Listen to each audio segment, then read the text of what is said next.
जैकबाबाद में मुख्तियार कार गुलाम आबाद सदैव ने आज़ाद मीडिया से बात करते हुए कहा है कि लॉकडाउन की वजह से आवाम बहुत परेशान है और ज़्यादा मुतासिर दिहाड़ीदार और मजदूर तबका हुआ है।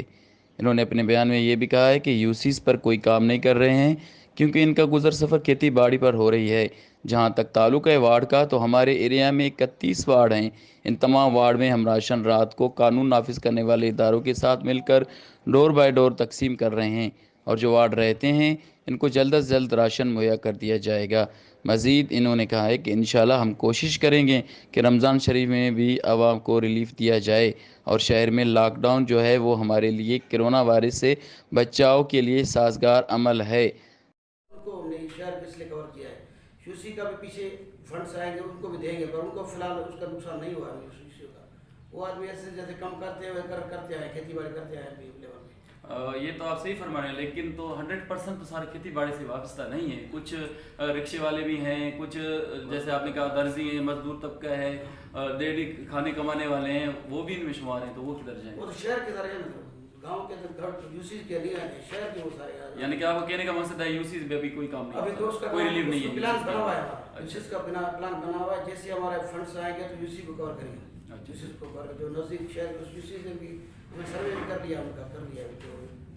गवर्नमेंट सिंध हुकूमत की जानिब से यानी कि जो रिलीफ दी गई है डिस्ट्रिक्ट में, कितने मालिक की?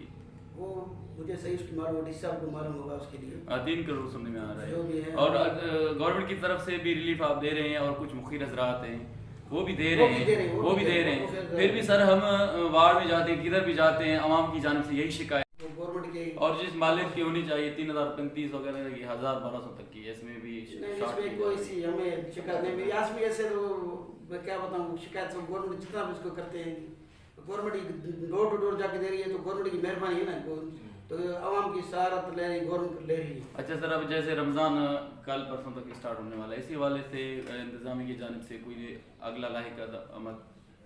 उसके लिए भी मीटिंग अभी डी साहब ने कल मंगवाई है, भाई प्राइस चेकिंग है, भाई कोई रेट नहीं बढ़ा है। उसकी मीटिंग कल हमारी है, जो दुकानदार व्यापारी के साथ, उनको गोश्त वाले हैं, किराना वाले जो रेट सुना है ऊपर ले रहे हैं। लॉकडाउन की वजह से हमने बोला कुछ आदमी चाहिए, फिर भी हम चेक एंड बैलेंस कर रहे हैं उनको। तो कल परसों मीटिंग उसकी होगी, कल ही होगी मेरे ख्याल में मीटिंग, तो उसको हम कंट्रोल कर, रेट कंट्रोल करेंगे उसको रमजान शरीफ के लिए। हो सकता है सिंध गवर्नमेंट उसका पैकेज अलग भी दे दे, रमजान पैकेज भी दे दे। हम आवाम को मायूस और अकेला नहीं छोड़ेंगे और प्राइस कंट्रोल भी करने के लिए हमने टीम तश्कील दी गई और शहरियों को अपील करते हैं कि घरों से बाहर बिला वजह बाहर ना निकलें, हुकूमत से ताउन करें। अब्दुल गफूर जतोई, गबोल मीडिया, जैकबाबाद।